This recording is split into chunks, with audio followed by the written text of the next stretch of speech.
नमस्कार सर्वांना, good morning. तर मी सकाळी लवकर उठले होते, तर माझा मुलगा उठला नव्हता आणि मिस्टर पण उठले नव्हते. नंतर मी उठले आणि बघा असं थंडी खूप पडली होती, खूप थंडी वाजत होती. तर सकाळचं वातावरण खूप मस्त वाटतं, तर पूर्ण असं वदाड पडलं होतं. तर मी आले सकाळी सकाळी झाडू सर्वच राहिलं होतं. नंतर मी चहा मांडला, मस्त असा चहा उकळून घेतला. तर अगोदर उठलं ना हिव असते, त्याच्यामुळे चहाचा अगोदर बनवून घेतला मी. मस्त अशी चहा आणि खारी, चहासोबत मस्त अशी खारी खाल्ली. तर मस्त अशी खारी खाल्ली. नंतर मी माझ्या मुलाला पण चहा दिला, तो पण लगेच उठला माझ्यानंतर. मग मी आलूची चटणी बनवायला घेतली. तर आलू असे मस्त आलूला मोड आले होते, तर मी हे मोड काढून घेतले आणि मस्त असे आलू चिरून घेतले. तर हे आलूचे मोड लावले की मस्त असे आलू येतात. तर जास्त दिवस ठेवले की आलूला मस्त मोड येतात असे. तर मी असे मस्त कढईमध्ये आलू टाकून घेतले आणि पाणी टाकून मस्त असं उकडायला ठेवले आलू. तर उकडून मस्त अशी आलूची चटणी तयार करून घेतली मी. आलूची चटणी बनवण्यासाठी मी कढईमध्ये हिरवी मिरचीचा ठेचा, लसूणची पेस्ट, आलं लसूण जिरं आणि उकडलेल्या आलूची पेस्ट बनवून मस्त असं आलूची चटणी बनवून घेतली. तर खूप मस्त झाली ही चटणी.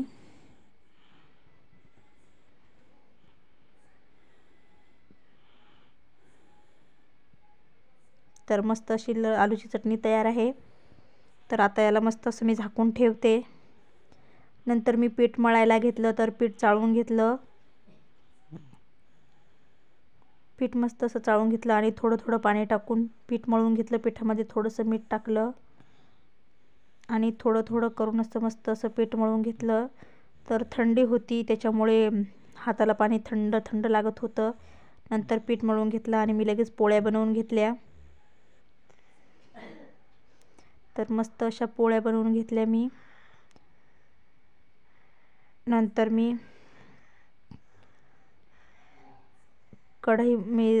संध्याकाळच्या तयारीला लागले होते. तर संध्याकाळीच्या स्वयंपाकामध्ये बनवणार होते मी मस्त असं गरम गरम बेसन. तर मी संध्याकाळचाच व्हिडिओ डायरेक्ट अपलोड केला. सकाळचं झाल्यानंतर संध्याकाळच्या स्वयंपाकामध्ये मी बेसन बनवायला घेतलं.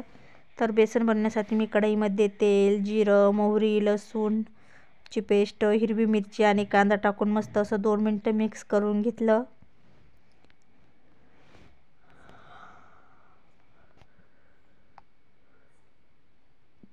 आणि 2 मिनटं असंच मिक्स करायचं. नंतर थोडीशी हळद टाकली आणि टोमॅटो टाकून घेतला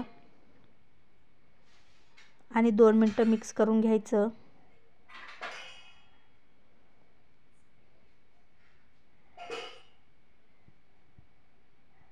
चवीपुरतं मीठ टाकलं मी.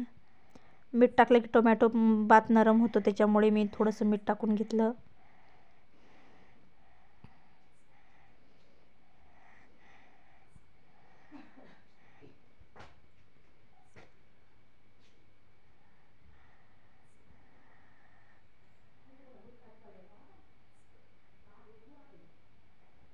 नंतर मी पाणी टाकून घेतलं बेसन बनवण्यासाठी.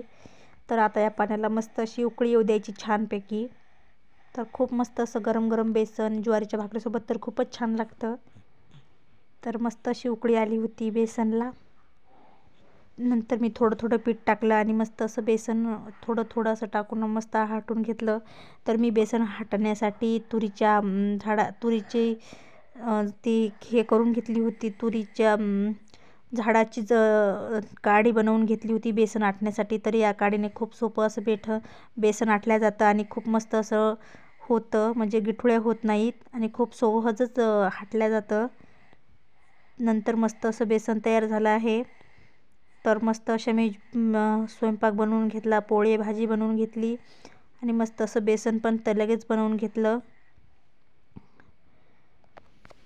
तर तुम्हाला ही रेसिपी कशी वाटली ते मला कमेंट करून सांगा. आणि माझा व्हिडिओ जर आवडला असेल तर चॅनलला लाईक करा, शेअर करा आणि सबस्क्राईब करा. माझा व्हिडिओ बघितल्याबद्दल धन्यवाद.